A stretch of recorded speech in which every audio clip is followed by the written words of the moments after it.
শ্রবণে মুক্তি यूट्यूब चैनले আপনাকে স্বাগতম। हमारे आलोच्य विषय चल रहा है पतित पावन कलियुग अवतार भुवन मंगल अखिल रसामृत सिंधु भुवन सुंदर प्रेम पुरुषोत्तम श्री कृष्ण चैतन्य महाप्रभु के परम प्रिय पार्षदों के भुवन पावन मंगलमय जीवन गाथा संबंध में किंचित दिग्दर्शन करने का प्रयत्न कर रहे हैं। भगवत कथा ये सर्वोपरि है, भजन में सर्वश्रेष्ठ है हरि कथा, और हरि कथा के अंदर उससे भी उत्तम है भक्त जीवन गाथा, क्योंकि शास्त्र की जो व्याख्या है, शास्त्र संबंध में जो आलोचना है, यहाँ शास्त्र के अनेक मत, अनेक भाषा, अनेक पंथा, अनेक साधन पद्धति, जहाँ अब श्रीमद् भागवत में एकादश अध्याय एकादश स्कंद में उद्धव संबंध में आप पढ़ेंगे कि श्रीमद् भागवत में वहां इतना जटिलता, भगवान तो कभी कर्मयोग की व्याख्या कर रहे हैं, श्रेष्ठता प्रतिपादन कर रहे हैं, कभी ज्ञान योग की श्रेष्ठता प्रतिपादन कर रहे हैं, कभी भक्ति योग की व्याख्या, भक्ति योग की श्रेष्ठता प्रतिपादन कर रहे हैं, कभी अष्ट सिद्धि नवनिधि संबंध में खूब कीर्तन कर रहे हैं। ये साधन के द्वारा ये शुद्धि होती है, ये साधन के द्वारा ये अनिमा लघिमा गरिमा प्राप्ति प्राकम्य वस्तुत ईप्सित यत्र काम वसायित, ये तो अष्ट सिद्धि नवनिधि इस संबंध में भी भगवान कह रहे हैं। देखो ये साधना के द्वारा ये अनिमा सिद्धि के लिए ये साधना, गरिमा ये साधना के लिए ये सिद्धि, ये साधना, ऐसे बताओ। तो धर्म भजन विषय में सही सही मार्ग निर्धारण करके और उस मार्ग में निर्भूल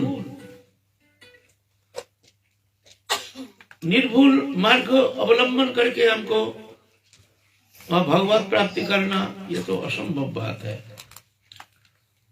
धर्म से तथ्य निहित गुहाया, जहाँ कहते धर्म का तथ्य गुहा में छुपा हुआ है।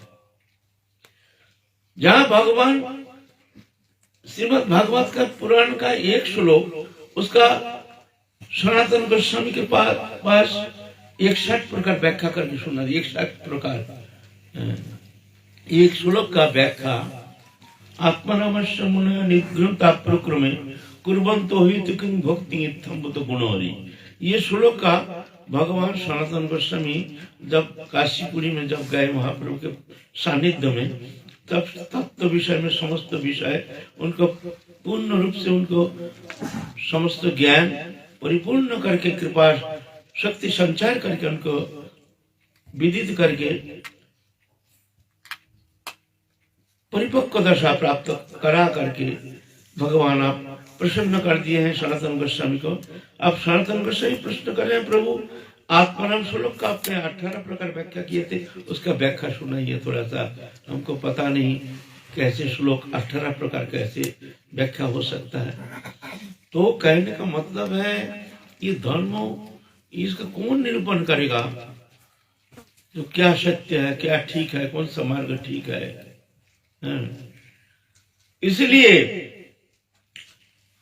श्रीमद् भागवत महापुराण में जब एकादश स्कंद में जब नाना प्रकार तत्व विषय में भगवान व्याख्या कर रहे हैं, कभी कर्म योग, कभी ज्ञान योग, कभी भक्ति योग, कभी तंत्र योग, कभी हठ योग, तो कभी सब योग सम्मिलन, समस्त साधन पद्धति का समस्त समन्वय भगवान सभी निरूपण कर रहे हैं। उद्धव जी तो समझ में नहीं आया भगवान क्या कहना चाहते हैं, तो उद्धव जी प्रश्न किए है, प्रभु हमारी एक जिज्ञासा है, आप जो इतना मार्ग, इतना पंथा संबंध में आपने जो बता रहे हैं, क्या इसके अंदर श्रेष्ठ कोई मार्ग है? अगर है तो आप हमको बताइए कौन सा मार्ग इसके अंदर श्रेष्ठ मार्ग है, सर्वोत्तम मार्ग। तो भगवान कहते हैं हाँ उद्धव जी, इसका श्रेष्ठ मार्ग है। हमने जब भीष्म शरसज्जा में जब थे तब पंचपांडव के साथ हम गए थे भीष्मदेव के पास। तो भीष्मदेव से श्रीमुख से हमने जो सुना है हम तुमको बता रहे हैं, सुनो। उस समय भगवान भक्ति योग की श्रेष्ठता प्रतिपादन करते हैं। देखो भक्ति योग सर्वश्रेष्ठ है और भीष्मदेव के मुख से श्रीमुख से सुन करके बता रहे हैं भगवान। भगवान ये नहीं कह रहे हैं कि मैं कह रहा हूं, भीष्मदेव के मुख से सुन करके। भगवान कभी ऐसे है ना अपने भक्त को बढ़ा देते आगे, भक्त के पीछे रहते हैं, भक्त को भगवान अतिक्रमण नहीं करते हैं। देखो ना रघुनाथ दास गोस्वामी महाप्रभु के पास गए, बोलते हमसे अच्छा जानते हैं स्वरूप दामोदर, ये हमसे ज्ञान विद्वत्ता हर विषय में हमसे बहुत जानकारी है। तो रघुनाथ तुम इनके सानिध्य में रह करके भक्ति विषय में तुम इनसे ज्ञान प्राप्त करोगे और तुमको सही मार्ग ये बताएंगे। ये स्वरूप दामोदर बताओ, भगवान भक्तों को आगे बढ़ा रहे हैं, है ना। तो भगवान की स्वभाव वहां भक्ति योग की श्रेष्ठता प्रतिपादन करते हैं श्रीमद् भागवत महापुराण में, भक्ति योग की श्रेष्ठता। तो उद्धव जी देखते हैं जो भगवान तो अपने भक्तों को आगे बढ़ाने के लिए कह रहे हमने भीष्मदेव के श्रीमुख से सुन करके आपको बता रहे हैं ये मार्ग श्रेष्ठ है।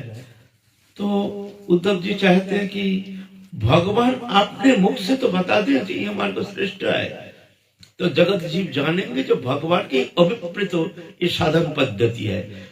जितना मार्ग है उसके अंदर भगवान अपने जो अंतर्निहित तो भगवान की जो हृदय की जो साधन पद्धति है ये जगत जी को जानना चाहिए ना। ठीक है,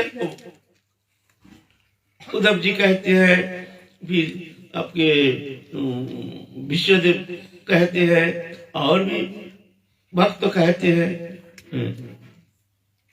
फलाना उवाचो सूत उवाचो फलाना उवाचो सब उवाचो। लेकिन भगवान अपने श्रीमुख से तो कह दे कौन सा मार्ग कौन सा साधन पद्धति सर्वोत्तम है एवं सर्वश्रेष्ठ है। भगवान अपने श्रीमुख से कह दे ये मार्ग ये पंथा सर्वोत्तम पंथा है एवं सर्वोपरि है। तो अंतिम में उद्धव जी कहते हैं प्रभु आप जो कहे हैं तो सुन लिया, लेकिन मेरी मन में एक इच्छा है, ये सब जो मार्ग अपने हमारे पास बताए हैं इसके अंदर आप जिसको सर्वश्रेष्ठ मार्ग बताते हैं आप अनुमोदन करते हैं, ये आपके श्रीमुख से सुनना चाहते हैं। इसके अंदर सर्वश्रेष्ठ पंथा क्या है, सर्वश्रेष्ठ पंथा। आप भगवान दिखते हैं हमको फंसा दिया, अब तो हमको बोलना पड़ेगा। इतना समय तो कह दिया वो सूतो बाचो कोरोना बाचो सब ठीक है कह दिया।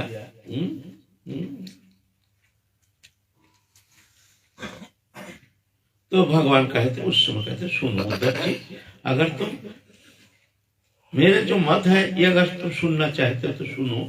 मैं कहता हूं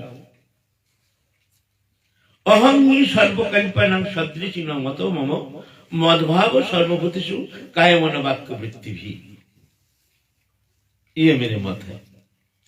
श्रीमद् भागवत महापुराण के सार एकदम जिष्ट।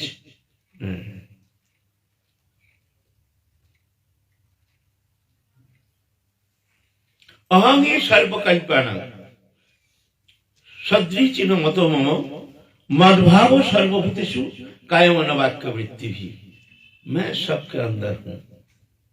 अहं ही सर्वकल्पना सदृचिनो मतो ममो, तुम जानना ये मेरी मत है।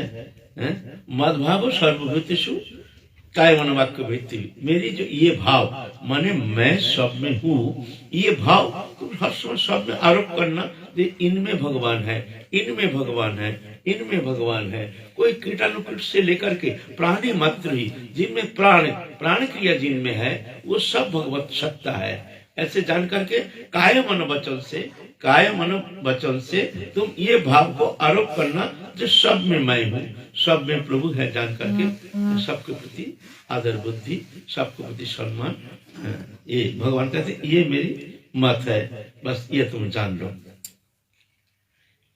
बस श्रीमद् भागवत महापुराण के अंतिम उपदेश, इसके बाद श्रीमद् भागवत महापुराण समाप्त हो, और कोई उपदेश है नहीं, समाप्ति, अंतिम भगवान के अंतिम उपदेश। ये श्लोक ही बहुत बार बहुत स्थान पर भगवान और व्यक्त किए हैं श्रीमद् भागवत महापुराण में। जे अहम जे अथो मां सर्वभूतेषु भूतात्मानां कृतालयम् अरहत दान मानवभ्यं मत्योभिन्न चक्षुषा। अथो मां सर्वभूतेषु भूतात्मानां कृतालयम्, मैं सबके भीतर ये घर बना के मैं ही निवास कर रहा हूँ। कृत आलय, घर बना करके मैं ही सब घट में निवास कर रहा हूँ। अरहत दान मानवभ्यं मध्य अभिन्न चक्षुषा, ये जान करके जब सब घट में मैं हूँ जान करके दान मान और मैत्री किसको कहते हैं? जो हमारे सुख से सुखी, हमारे दुख से दुखी, ऐसे जो व्यक्ति है वो उसको हम मित्र कहते हैं। हमारे मित्र है, मित्र माने ये हमारे सुख से सुखी, हमारे दुख से दुखी होते हैं, तो उसको मित्र कहा जाता है।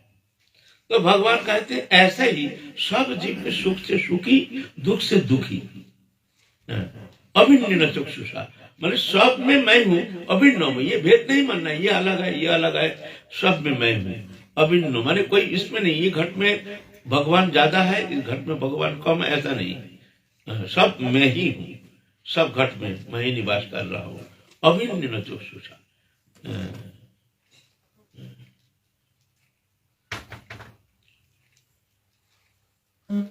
गीता में भी वही शब्द कहते हैं, जो मांग पश्यति सर्वत्र सर्वं च मयि पश्यति तस्यां न प्रणश्यामि स च मे न प्रणश्यति। जो मांग पश्यति सर्वत्र, सब शास्त्र का एक ही जगह जाकर के ये भगवान सब में है। ये चाहे ज्ञान मार्ग हो, योग मार्ग हो, भक्ति मार्ग हो, तंत्र मार्ग हो, हठ मार्ग हो, और भी कोई भी मार्ग हो, ये मार्ग इसको अवहेलन करके, उपेक्षा करके और कोई भजन पद्धति अपना करके कभी वो भगवत प्राप्ति करना संभव नहीं है। भक्ति मार्ग में हमारे चैतन्य चैतन्यमृत भी यही शब्द कहते हैं, जीवे सम्मान दिवे जानी कृष्णोधिष्ठान, वही शब्द, जीवे सम्मान दिवे जानी कृष्णोधिष्ठान। यह साधन अवस्था, सब में भगवान है जान करके सबको सम्मान प्रदर्शन करने विशेष, ये नहीं ये अच्छा आदमी है, ये खराब आदमी है, ये बुरा आदमी है, ये बहुत पापी है, ये बहुत दुराचारी, व्यभिचारी, व्यभिचारी, कदाचारी, ये सब उपाधि है। ये माया से ये ग्रस्त होने का कारण माया का विकार है। वास्तव में ये जो दोष है, मोह तंद्रा भ्रम रुक्रक परिश्रम असत्य क्रोध आकांक्षा आशंका विश्व विभ्रम उल्लन काम वैषम्य लोलता मद मात्सर्य हिंसा छेद परापेक्षा, ये सब जीव में 18 प्रकार दोष है। ये ऐसा भी मनुष्य नहीं है जिन मनुष्य में ये समस्त दोष वर्जित। जब तक शरीर में आत्मबुद्धि करके हम संसार में भ्रमण कर रहे हैं, शरीर मैं हूँ, तब तक उसमें कुछ ना कुछ दोष रहेगा ही। किसी में कोई दोष की अधिकता, किसी में कोई दोष की न्यूनता, बस इतना ही फर्क। किसी में क्रोध, अल्प बात में खूब क्रोधित हो जाता है, तो हम कहते हैं ये बड़ा क्रोधी है, ये बड़ा बेकार आदमी है, ये तो बहुत क्रोधी है ना। अरे वो क्रोधी है, तुम जो कामुक हो तो तुम कर रहे, तुम्हारे तो दोष कोई दिखता ही नहीं है, तो भीतर में है ना, वो तो बाहर कोई दिखता नहीं है, इसीलिए तुम बहुत सज्जन हो, एकदम दोष मुक्त हो।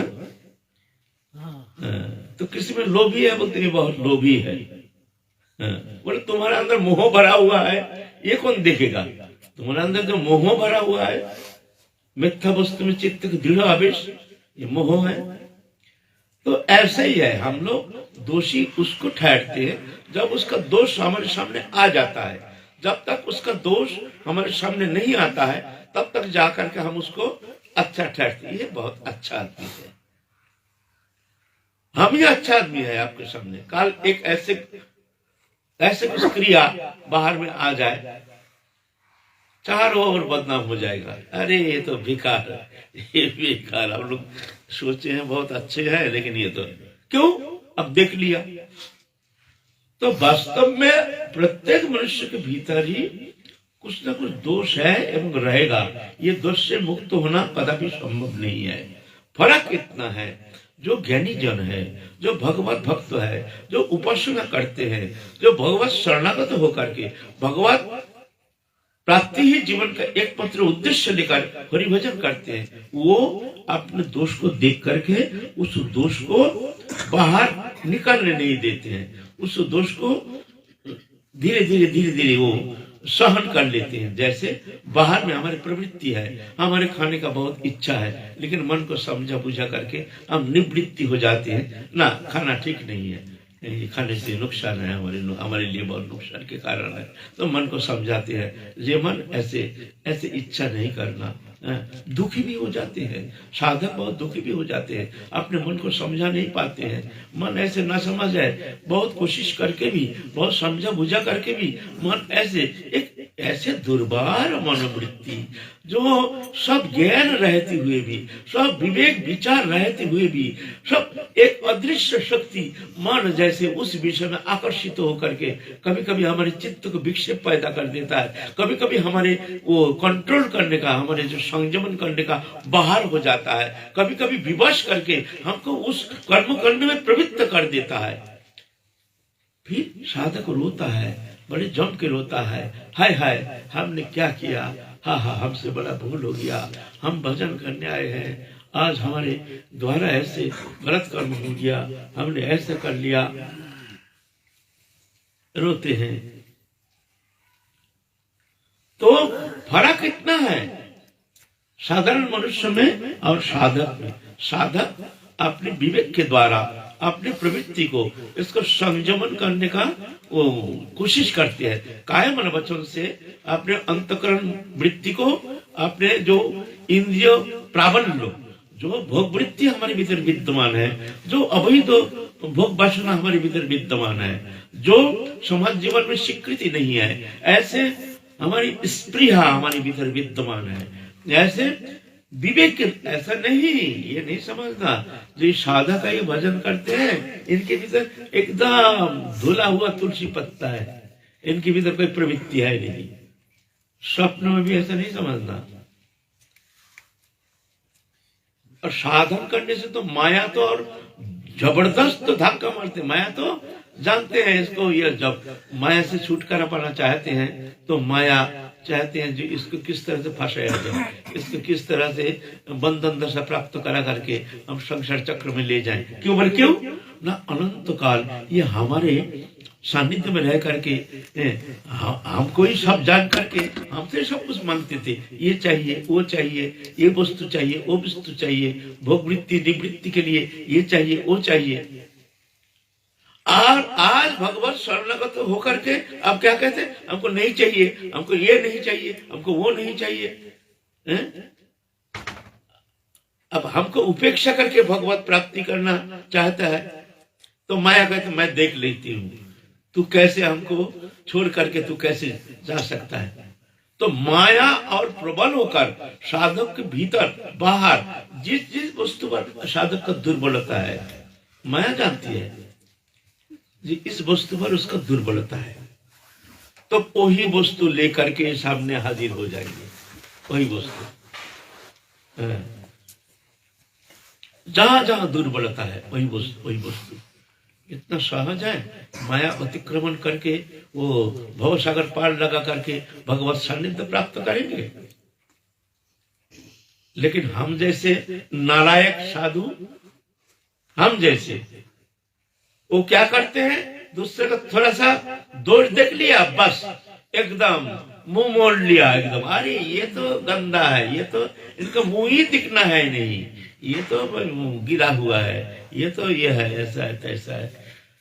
चिंता मत करो, काल चक्र तुमको भी छोड़ेंगे नहीं, वो घर पार करने के लिए तुमको भी एक दिन पानी पीना पड़ेगा। हमने देखा है ऐसा बहुत हो, हमने ऐसा बहुत हो देखा है, हमारे आंख के सामने ऐसे दिखा है, और आंख के सामने हमने पतन होने भी दिखा है ऐसा। और एक दिन क्या हुआ, कोई है गुरु भाई, कोई थोड़ा सा भूल कर गया, वो था हमारे बड़ा गुरु भाई, हमारा ही है, उनका ये छोटा गुरु भाई,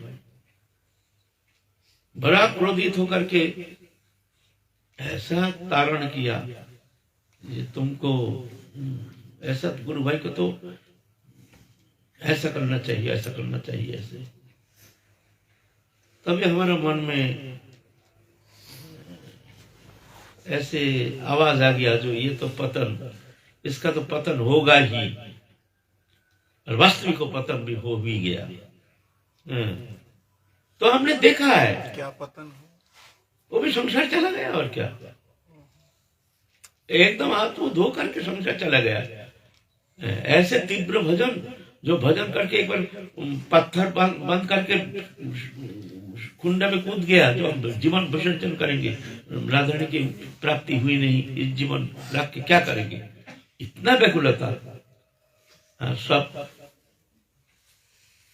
इसीलिए घर में वापस चला गया। और क्या, सपनों नहीं दिख पर दोषा, इसीलिए साधक कभी किसी का दोष नहीं दिखना चाहिए। क्यों दोष देखो तो अपना, गुण देखो तो दूसरा का। कितना तो गुण है, तुम अपने छाती में हाथ रख करके देखो, या जीवन भर तुमने क्या क्या किया है। तुम्हारे अगर सच्चा गुरु के चेला होगे तो तुम्हारा अंतरात्मा कहेगा, जो हमारे अंदर ये दोष, ये दोष, ये दोष, ये दोष, ये दोष, ये दोष, तो मस्तक अवलुबित हो जाएगा। इसीलिए तो दोषमय संसार है, प्राणी मात्र ही दोष है, यहाँ निर्दोष होता नहीं है। तो जो विवेकी पुरुष है, जो भगवत शरणागत है, वो विवेक के द्वारा मन को संयमित करने का चेष्टा करते हैं, लेकिन ये नहीं कि उनके अंदर दोष है नहीं, दोष होता नहीं। जैसा हम है, आप अगर सोचते हैं ये बाबा है, इतने बड़े बड़े बात करते हैं, इनके अंदर कोई दोष नहीं, ऐसा नहीं है, हमारे अंदर बहुत सारे अवगुण है,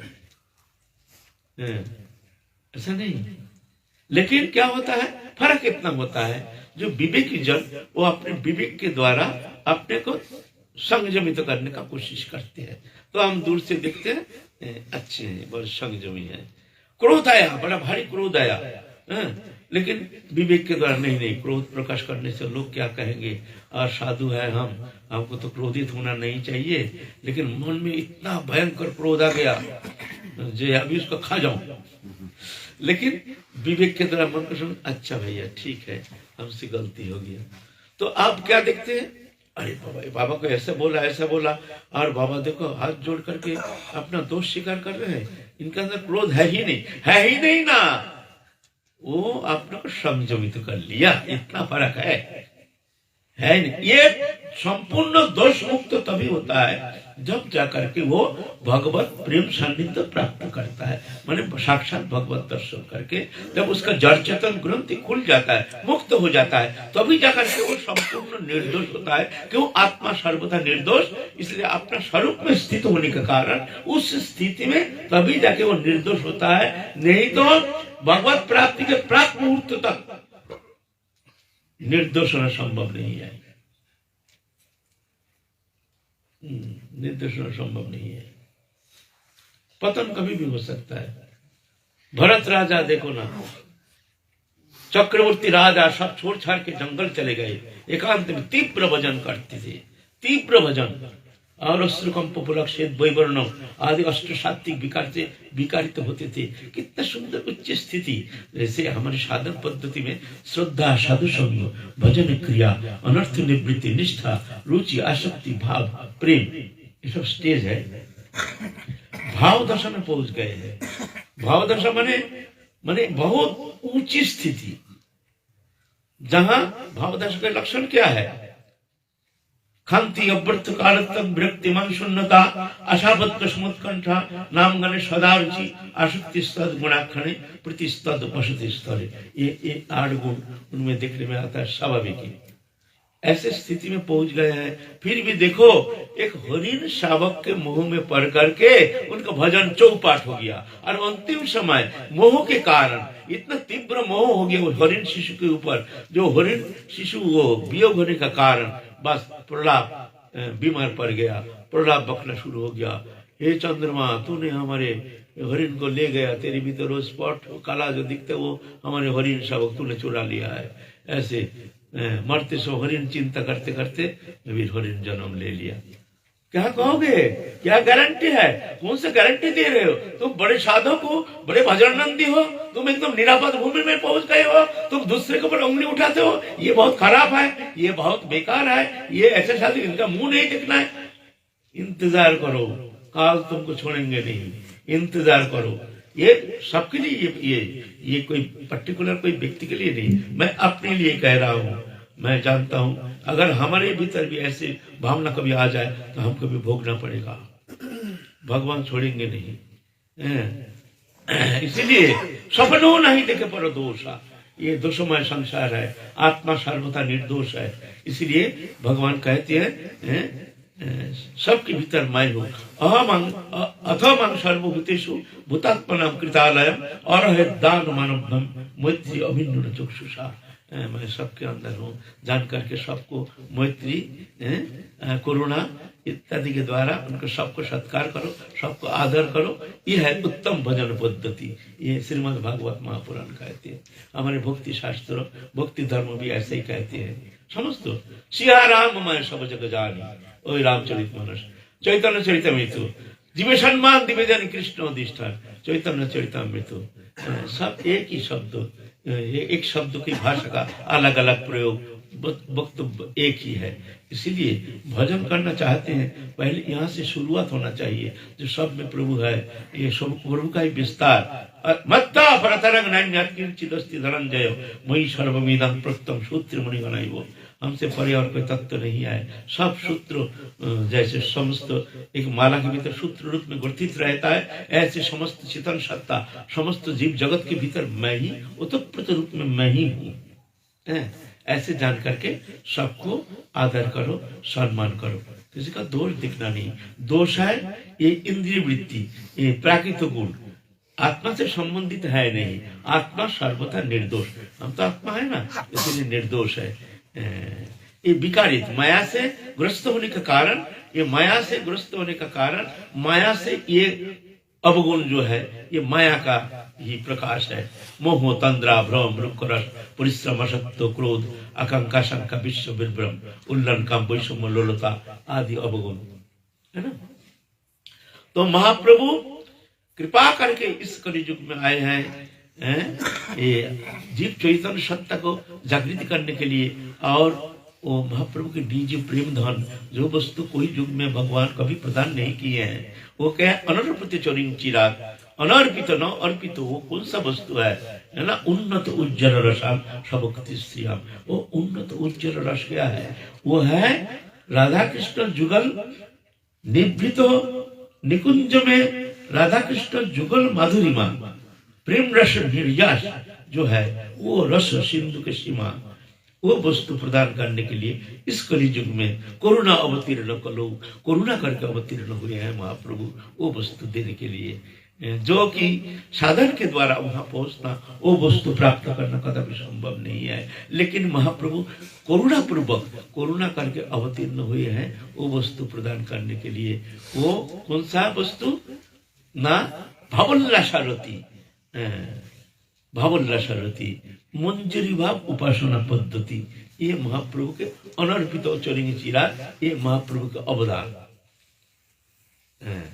निभृत निकुंज में राधा कृष्ण जुगल विलास माधुरिमा, वहां कोई सखियों का वहां अनुप्रवेश है नहीं, लेकिन वहां ये मंजरी का अनुप्रवेश है।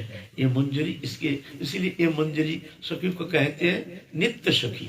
नित्य मन हर समय राधा रानी के साथ रहती है, और कोई सखी राधा रानी के साथ रहती नहीं है।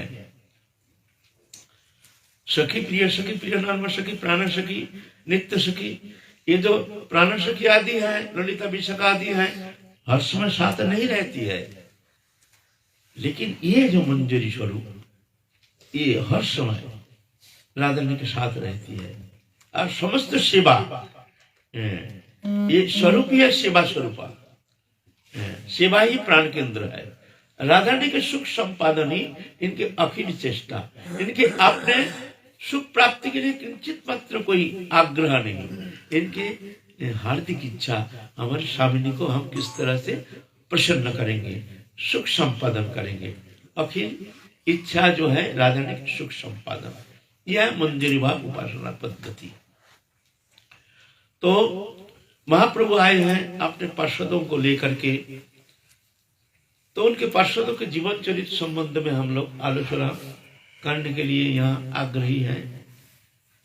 हम लोग पहले रूप सनातन भट्ट रघुनाथ श्रीजीव गोपाल भट्ट दास रघुनाथ ये सब महाप्रभु के प्रेम परम प्रिय पार्षदों के जीवन चरित्र आस्वादन किए हैं। अभी लोकनाथ गोस्वामी के जीवन चरित्र संबंध में आलोचना करेंगे। कई दिन से आलोचना करते आ रहे हैं। लोकनाथ गोस्वामी बांग्लादेश में जन्म लिए हैं, वहां से अद्वैत आचार्य प्रभु के सानिध्य में आकर दीक्षा प्राप्त करके, उनकी सेवा सानिध्य में रह करके, उनकी कृपा प्राप्त करके महाप्रभु के सानिध्य में आकर के उनकी लीला में सहयोगी थे। फिर महाप्रभु आदेश किए हैं तुम वृंदावन जाओ। महाप्रभु जब महाप्रकाश करते हैं तो महाप्रकाश लीला भी दर्शन किए हैं। उसके बाद महाप्रभु संन्यास लेके चले गए हैं जगन्नाथपुरी। जगन्नाथपुरी से वहां से महाप्रभु गए हैं दक्षिण भारत। यहाँ तक हम लोग आलोचना करते हैं। लोकनाथ गोस्वामी आए हैं वृंदावन में। वृंदावन आकर के महाप्रभु के प्रेम सानिध्य जिसने प्राप्त किया है, क्या और क्या कुछ बाकी रह गया प्राप्ति का? जो प्रेम पुरुषोत्तम का प्रेम सानिध्य जिसने प्राप्त कर लिया वो तो धन्य हो गया, कृतकृत्य हो गया। राधा कृष्ण जुगल मधुरिमा, उनके रस निर्जास, अखिल रसामृत सिंधु श्री कृष्ण चैतन्य महाप्रभु, उनके सानिध्य में रह करके आप कौन सा उपासना बाकी रह गया?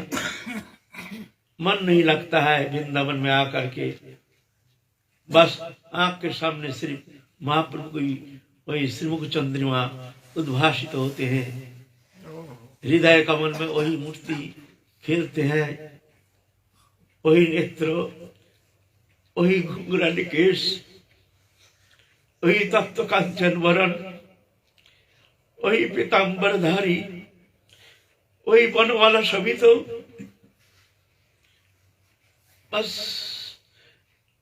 आपके सामने सिर्फ वही दिखता है, कुछ अच्छा नहीं लगता है। हाँ कृष्ण चैतन्य महाप्रभु हाँ दीननाथ दीनबंधु करके रोते हैं।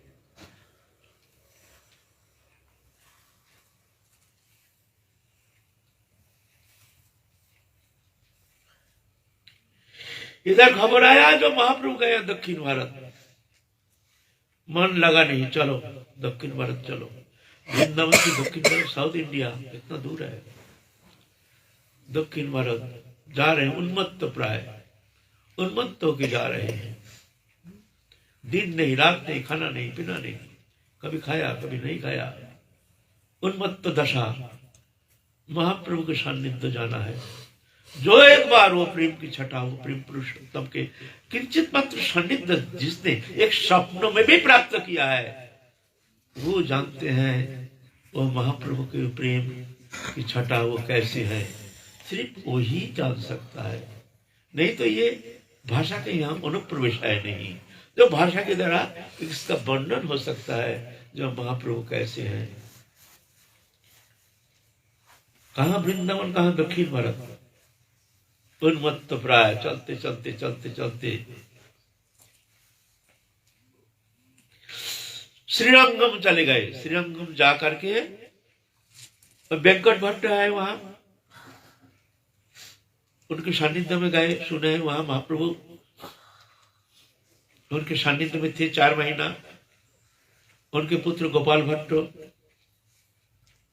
उनसे भी मिले, लेकिन महाप्रभु उस समय वृंदावन की ओर चल दिए। रास्ता तो एक रास्ता नहीं है, कहीं से कहां से मिले नहीं। आबार फिर वही रोदन, हाय महाप्रभु मिले नहीं।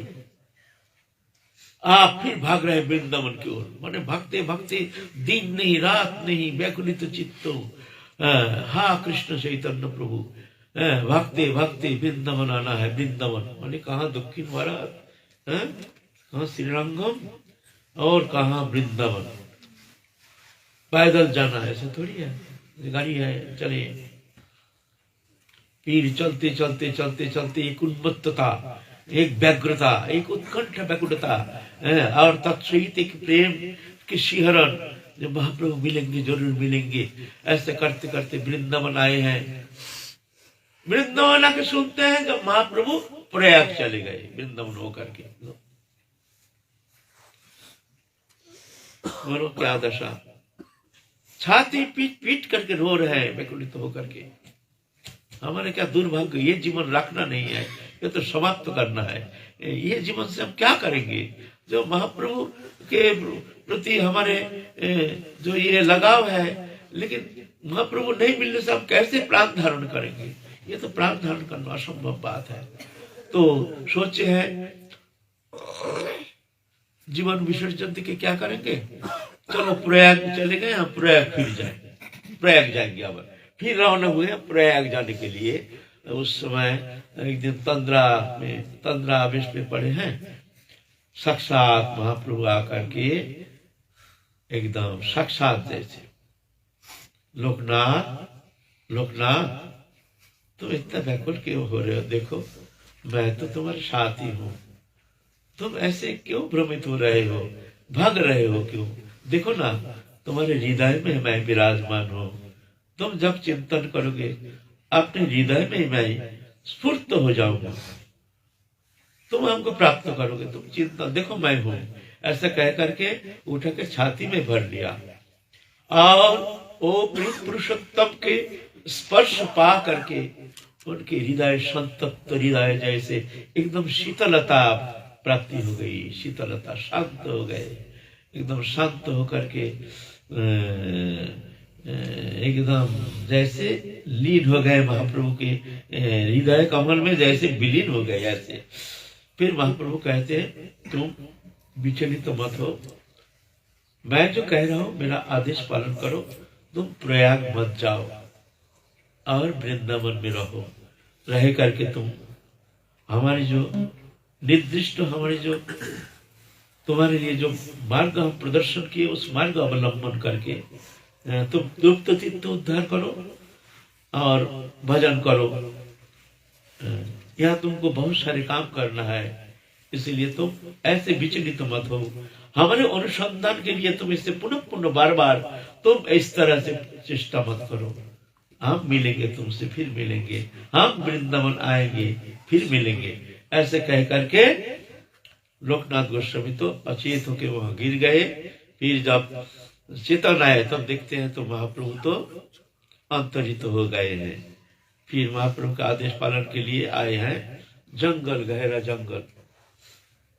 वृंदावन उसमें ही वृंदावन था नहीं, आज से 550 साल पहले घना जंगल, उधर केसी घाट से लेकर मथुरा तक जंगल और जमुना से लेकर छोटी गढ़ा तक जंगल, इतना एरिया। उधर केसी घाट वो एरिया से माने एक वनभूमि, विशाल जंगल। और रेखा बनाया जाए तो उधर मथुरा से वृंदावन तक और उधर जमुना से छोटीगढ़ा तक। छोटीगढ़ा मेन रोड जो गया है ना, बस यहाँ तक मथुरा तक, मतलब इतना जंगल था, गहरा जंगल। और भी जंगल था, ये बरसना है, बरसना भी तो जंगल था। क्या था, हम जब 45 साल पहले आए हैं बरसना में, एक दिन हम बरसना से जाएंगे गहबर वन, तो गहबर वन दक्षिण दिशा, मंदिर से दोपहर के समय चल दिए। रास्ता तो था नहीं, जंगल जंगल घूमते घूमते संध्या हो गया, गहबर वन मिला नहीं। मैं अपनी बात कह रहा हूँ, 45 साल पहले की बात है। मंदिर से दोपहर के समय चले हैं दक्षिण दिशा लेकर के, इधर है गहबर वन। जंगल जंगल भटकते भटकते संध्या हो गया, गहबर वन मिला नहीं, हमको ढूंढ के मिला नहीं। तो बताओ कैसे क्या स्थिति है उस समय। तो उससे 500 साल पहले क्या स्थिति थी। तो वह जंगल में इस तरह से विचरण करते करते करते उमराव गांव है आपका, वही छाता के पास उमराव गांव है, अजय के पास है ना, अजय के पास ही उधर ही उमराव गांव है, तुम जानते हो। उमरारा की ऐसी गांव है। वहां पर जाकर के वहां एक लीलास्थली है, किशोरी कुंड है। वो किशोरी कुंड के किनारे में भजन करते हैं, वो माधुकरी करते हैं, थोड़ा सा जो भी मिल जाता है इस तरह से अपना गुजारा करते थे। एक दिन स्वप्नादेश हुआ, ठाकुर जी स्वप्नादेश करते हैं जे लोकनाथ मैं तो यह कुंड में पड़ा हूं, हमको उद्धार करके तो हमारी सेवा प्रवर्तन करो। हम मुसलमान उनका शासन के समय उस समय हमको फेंक दिया गया है कुंडा में, तुम यहाँ से हमको उद्धार करो, हम कुंडा में पड़े हैं।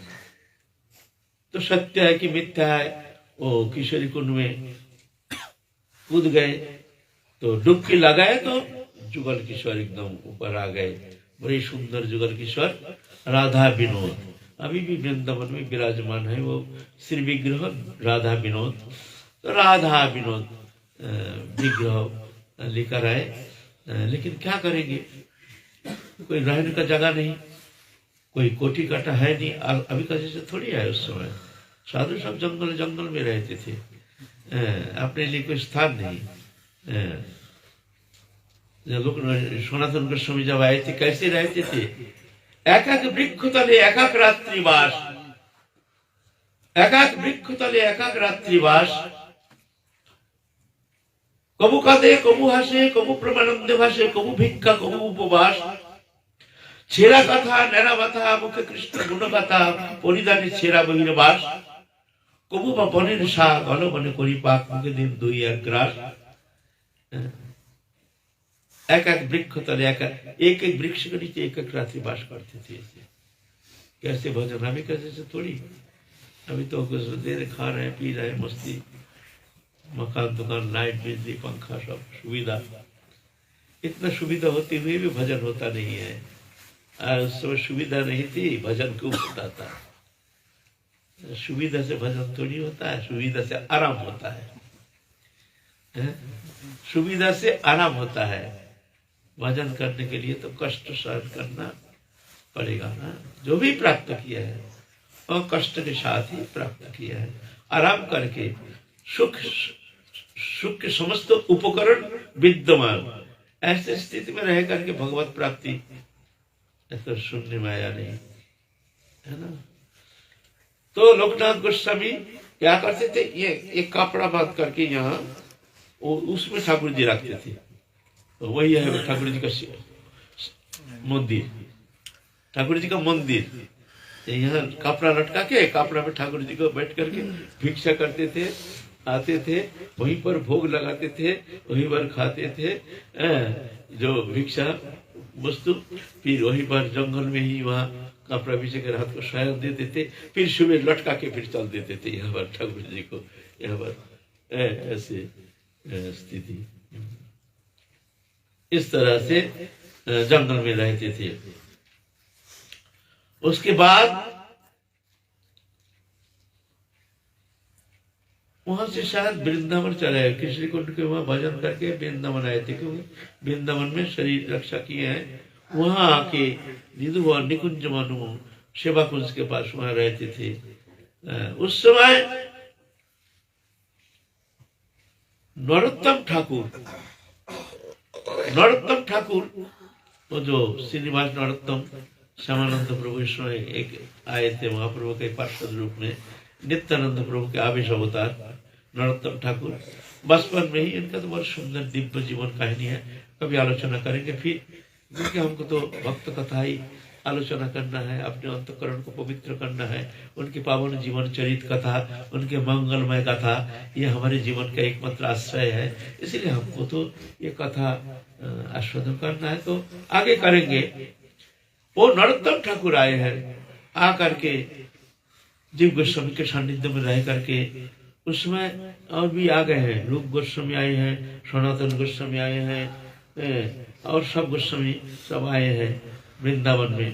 तो थोड़ा सा सत्संग करने का मौका मिल गया, बड़े मन को चित्त को प्रशांत करने के लिए कभी कभी इनके सानिध्य में जाकर के हरि कथा श्रवण करते थे। हरि कथा बड़े उस समय सब गोस्वामी जो थे महाप्रभु के पार्षद बड़े आनंद में रहते थे, उतना कष्ट नहीं, क्योंकि संत समागम हरि कथा तुलसी दुर्लभ दोए, दारा सुत और लक्ष्मी, ये तो पापी के भी हुए, है ना। संत समागम हरि कथा ये है साधु के लिए, संत के लिए, भक्त के लिए ये एकमात्र आश्रय है। जहाँ हरि कथा नहीं है वहाँ तो माया है, जहाँ हरि कथा है वहाँ माया से दूर रहती है। इसीलिए हरि कथा, हरि कथा श्रवण करना ये बहुत जरूरी है। हरि कथा में चित्त वृत्ति जैसे निर्मल एवं शांत हो जाता है, ऐसे और कोई साधन भजन पद्धति के द्वारा ऐसे होना संभव नहीं है। शांत समागम हरि कथा।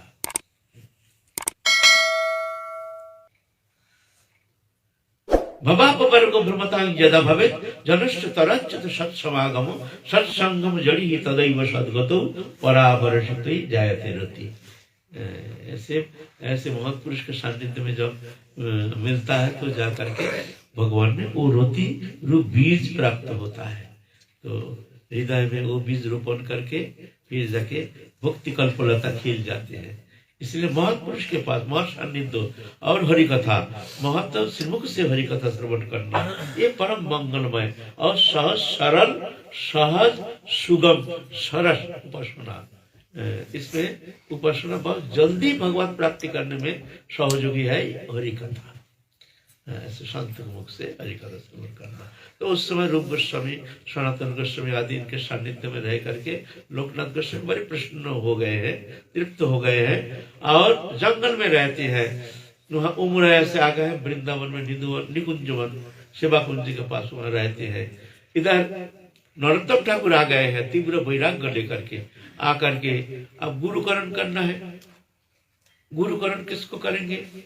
तो जिसको जहाँ लगाव है, जहाँ उसके डोरी लगा हुआ है वहीं पर हो जाएगा। तो गुरु भगवान है ना, ये तो अपनी इच्छा से होता नहीं है, ये तो भगवत इच्छा से ही होती है। ये तो सुने हैं तीव्र वैराग्य लेकर के भजन करते हैं लोकनाथ गोस्वामी। तो नरोत्तम ठाकुर सोचे हैं कि लोकनाथ गोस्वामी के चरण सानिध्य में जाकर के ही आप दीक्षा प्राप्त करेंगे। गए हैं लोकनाथ गोस्वामी, किसी को शिष्य करते नहीं है, अभी का जैसे थोड़ी है। आओ कितना भी आजकल तो सुनते हैं, माइक में भी दीक्षा देते हैं भगवान जाने कैसे, कौन सा विधान, कौन सा विधि विधान है तो पता नहीं। अब नई कोई फॉर्मूला आविष्कार हो गया होगा शायद, माइक में दिख। गुरु शिष्य को मंत्र देते हैं, शक्ति संचार करते हैं, उनको ये मंत्र प्रदान के साथ साथ शक्ति संचार करते हैं, फिर उसको भीतर कुलकुंडली शक्ति को जगा देते हैं, उनको ग्रंथि को खोल देते हैं, उनके हृदय ग्रंथि है ना, ये शक्ति गुरु प्रदान करते हैं ना। तो गुरु कान में मंत्र देते हैं अपने पास बैठा करके। हमारे जो गौड़िया वैष्णव समाज में जो दीक्षा पद्धति है, एक दीक्षा में अगर सही सही दीक्षा पद्धति होता है ना, तो कम से कम 2-5 घंटा लग जाएगा एक जन को दीक्षा देने में। हम हमारे गुरु जी को देखे हैं, 2-4 घंटा तो लगेगा ही। और सामान भी चाहिए, ये सब अनुमूली, ये सब के पान पत्ता, ये सब क्या पूजा उपकरण, ये सब लाना, ये सब दिखाना, फिर पूजा कराना, ये करना। गुरु जी को देखे हैं, फिर मंत्र माने कई घंटा लग जाते थे एक दीक्षा समारोह। और अभी सुनते हैं ना माइक में तो दीक्षा देते हैं। तो गए हैं लोकनाथ गोस्वामी के पास, लोकनाथ गोस्वामी से निवेदन किए। लोकनाथ गोस्वामी देख करके तो बहुत प्रसन्न हो गए, इतना सुंदर, इतना दिव्य दर्शन, समस्त समस्त संलक्षण युक्त एक चेहरा में ना खिलता है, कौन कैसे किसके स्वभाव है, चेहरा बता देता है, मनुष्य का चेहरा, मनुष्य का नजर, ये सब बता देते हैं उनके स्वभाव। इसलिए कहते हैं face is the indication of mind. मनुष्य के मुंह का जो चेहरा है ना, इंडिकेट करता है उसका मन के भावना। देखिए किसी किसी को देखकर बहुत अच्छा लगता है और किसी किसी को देखकर बड़ा बुरा लगता है। आप नहीं जानते हो व्यक्ति कैसे है, लेकिन कोई कोई व्यक्ति है देख करके, कोई कोई साधु है जाकर के मन होता है इनके सानिध्य में बैठे रहो चुपचाप, और कोई कोई साधु है देख करके चलो यहाँ से, हम जैसे साधु है देख कर चलो यहाँ से,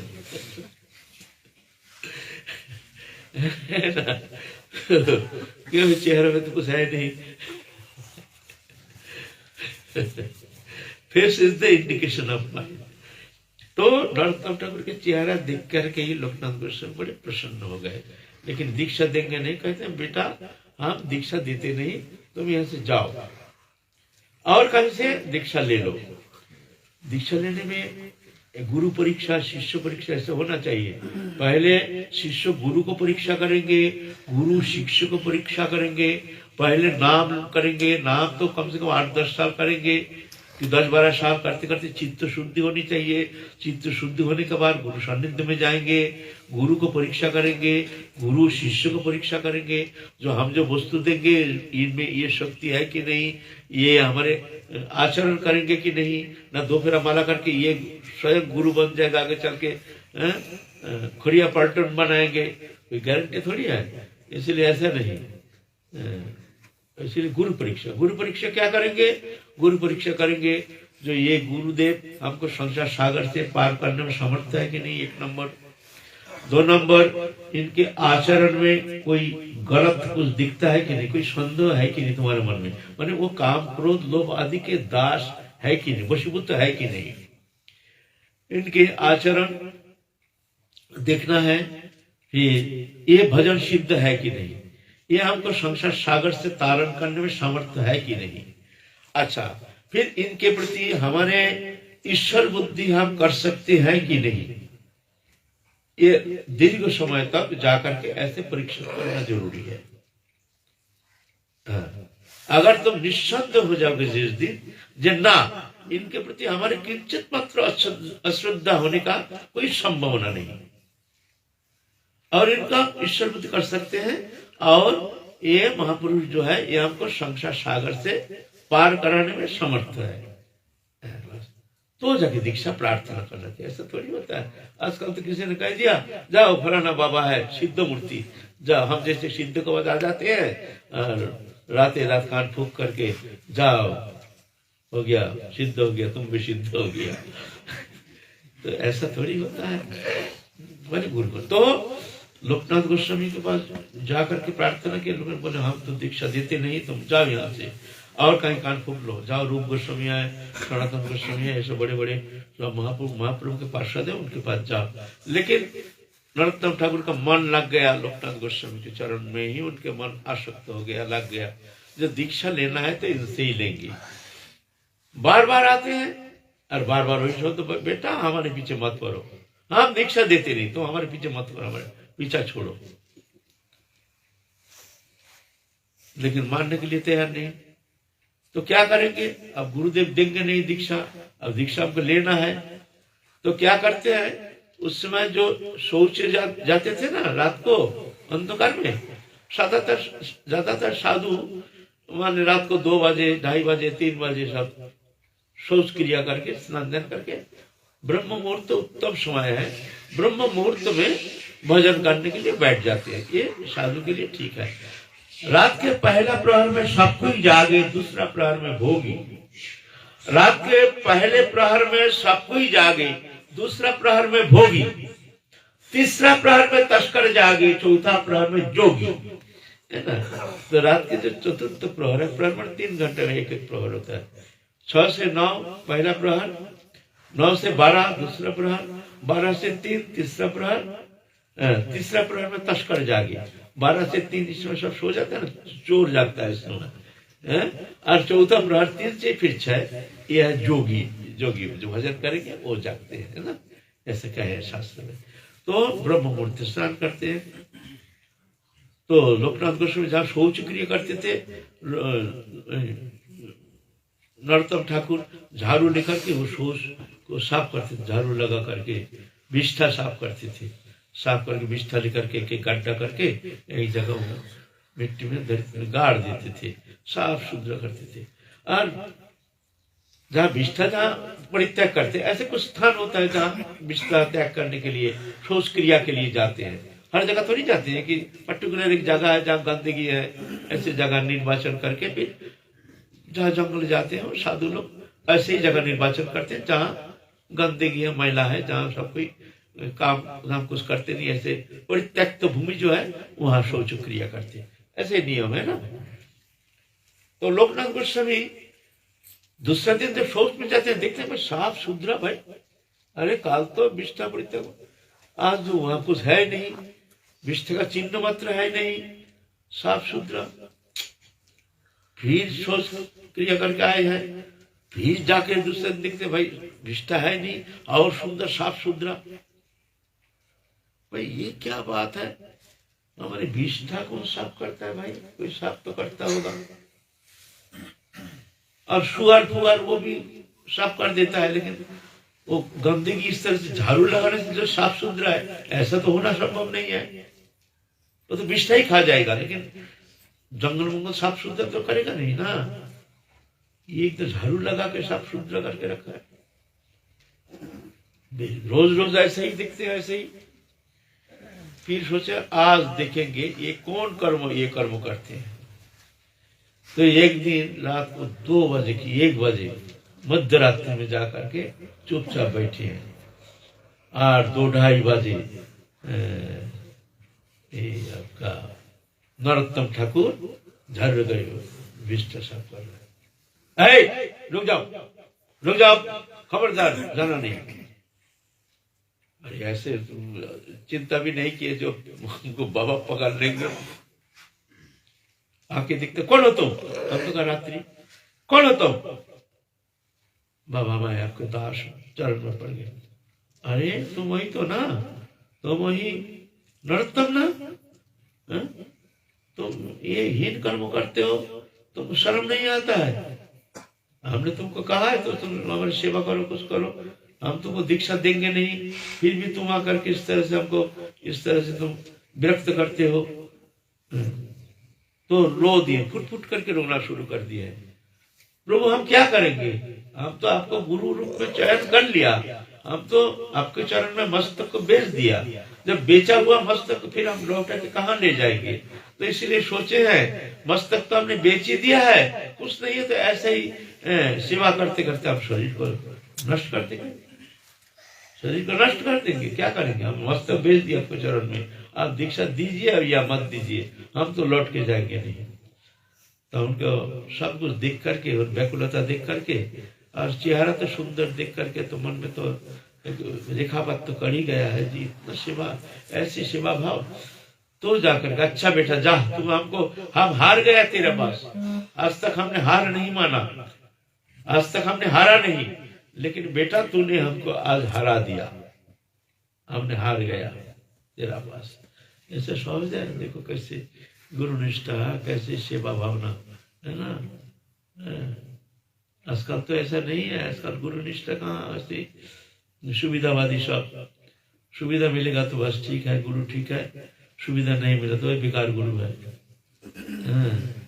भजन भी ऐसे ही होता है, पहले भजन भी ऐसे ही होता था, अभी भजन भी ऐसे ही होता है। अभी क्वांटिटी बहुत बढ़ गया लेकिन क्वालिटी बहुत खराब हो गया। क्वांटिटी बढ़ गया, सब तिलक कंठी लगा करके वैष्णव बहुत है, पहले ऐसा तो 2-4 दिखता था, अभी क्वांटिटी बहुत बढ़ गया लेकिन क्वालिटी जो है क्वालिटी डाउन हो गया। है नहीं, ऐसा नहीं है, जहाँ है ऐसे है नहीं, ऐसे बहुत सारे महात्मा है, बहुत सारे सद्गुण से अलंकृत, समस्त वैष्णवी सद्गुण से अलंकृत, तीव्र भजनानंदी, ऐसे भी है, बहुत सारे हैं। हमारे एक जानकारी महात्मा एक दिन माधुकरी करके खाते हैं, फिर दूसरा दिन निर्जला, फिर तीसरा दिन जल, फिर चौथा दिन फिर एक बार माधुकरी, फिर निर्जला, फिर जल, फिर एक दिन माधुकरी, 3 दिन पीछे पीछे एक बार खाना। ऐसे भी साधु है, अभी भी है ना? ऐसा बात नहीं है, लेकिन उन साधुओं का प्रकाश क्यों नहीं है जो ऐसे साधु? प्रकाश वो थोड़ी दिखाते हैं, वो तो दिखाते हैं। दिखावा साधु अलग होता है, दिखावा तो हम जैसे होता है दिखावा। दिखा जो ओरिजिनल साधु है वो दिखावा तो नहीं होता है, वो तो अपने को छुपाते हैं। और अभी तो हम लोग तो छपाते हैं। वो तो छुपाते थे और हम लोग छुपाते हैं, हम लोग छपाते हैं। ये फर्क है, फर्क तो है। तो फिर जा करके जाओ, तेरे को हम दीक्षा देंगे। एक ही शिष्य किया है नरोत्तम ठाकुर, और एक ही शिष्य सारा भारत व्यक्त कर दिया, एकदम पूरा भारत। नरोत्तम ठाकुर परिवार, नरोत्तम उनके बहुत जीवन चरित फिर एक आलोचना करेंगे, फिर समय तो नहीं, हमको तो आलोचना करना ही है। उनके जीवन चरित संबंध में भी आलोचना करेंगे। बहुत अद्भुत सुंदर जीवन चरित नरोत्तम ठाकुर के जीवन चरित। तो फिर दीक्षा प्रदान की है, दीक्षा प्रदान करके शिष्यों को अपने पास रखे हैं। पास रख करके अल्प दिन में सिद्ध हो गए, अल्प दिन में। और सिद्ध तो है, तो पार्षद है। अल्प दिन में दिव्य दृष्टि प्रेम नेत्र खुल गया। एक दिन नरोत्तम ठाकुर को कहते, नरोत्तम थोड़ा रस लिया, थोड़ा हाथ शौच क्रिया के बाद थोड़ा सा हाथ धोने के लिए थोड़ा मिट्टी चाहिए, थोड़ा मिट्टी लिया। एक दिन गया, 2 दिन गया, 2 दिन पीछे एक टोकरी मिट्टी लेकर हाजिर हो गया। अरे कहाँ गया था तू? गुरुदेव मिट्टी लाने गए थे। अरे पागल कहेंगे, मिट्टी लाने कहाँ गया था तू? बोले यार मिट्टी तो है नहीं, क्या करूं? ये क्या दिखता है? बोलते ये तो दिखता है हीरा मोती बिखरा हुआ है, ये सब, ये दिव्य दिव्य सब, ये भूमि, ये वृंदावन भूमि तो दिव्य दिखते हैं, हीरा मोती बिखरा हुआ है, मिट्टी का नाम निशान नहीं। फिर बोले फिर चलते चलते हम गए जहाँ ब्रज सीमा समाप्त हो गया, वहां मिट्टी मिला, तो मिट्टी लेके जाने में 1 दिन, मिट्टी लेके आने में 1 दिन 2 दिन लग गया। दिव्य नेत्र खुल गया, प्रेम नेत्र खुल गया। चर्म चक्षे देखे तारे प्रपंचेर सम, प्रेम नेत्रे देखे तार स्वरूप प्रकाश, वृंदावनेर गोप गोपी रास विलास। वृंदावनेर गोप, ऐसे नरोत्तम। फिर नरोत्तम ठाकुर को लोकनाथ गोस्वामी, बेटा अब तुम्हारे यहाँ का काम समाप्ति, आप तुमको हम आदेश करते हैं, तुमको जाओ बंगाल जाओ, वहां तुमको तुम्हारे द्वारा बहुत सारे कर्म करना है, तुमको बहुत सारे जीव को उद्धार करना है, जिस लिए आए हो तुम, आप तो वो कर्म करना है। ऐसा नरोत्तम ठाकुर तो जाना नहीं चाहते हैं, लेकिन क्या करेंगे, अब गुरु आदेश पालन करने के लिए नरोत्तम ठाकुर को विदाई कर दिया। नरोत्तम ठाकुर तो दुखी होकर के चले गए बंगाल, श्रीनिवासाचार्य प्रभु के साथ चले गए। जाकर के उनका और अद्भुत दिव्य लीला है, वो तो फिर आगे आस्वादन करेंगे। और लोकनाथ गोस्वामी इस तरह से वृंदावन भूमि में, वृंदावन जहाँ अभी गोकुलानंद है, वो कौन जगह है, वो जो गोकुलानंद, वहां पर वो तो जंगली था, वहां पर भजन करते करते वहीं पर वो शरीर नित्य धाम पधार गए। फिर उनका ही वहाँ समाधि दिए हैं, दिया गया। अभी भी वो समाधि विद्यमान है। और लोकनाथ गोस्वामी ने 333 लुप्त तीर्थ उद्धार किया है, लुप्त तीर्थ उद्धार किया है। जब वृंदावन में जितना पूरा पहले लुप्त हो गया था बहुत सारे तीर्थ, तो लोकनाथ गोस्वामी बहुत सारे 333 कुंडों आदि उद्धार किए हैं। लोकनाथ गोस्वामी के परम पावन जीवन मंगल गाथा आज ही विश्राम। फिर काल हम लोग आगे चलेंगे, महाप्रभु के पार्षदों के जीवन चरित्र संबंध में फिर आलोचना करेंगे। जय जय Shri Radhe Shyam. Subscribe to our YouTube channel. Thank you.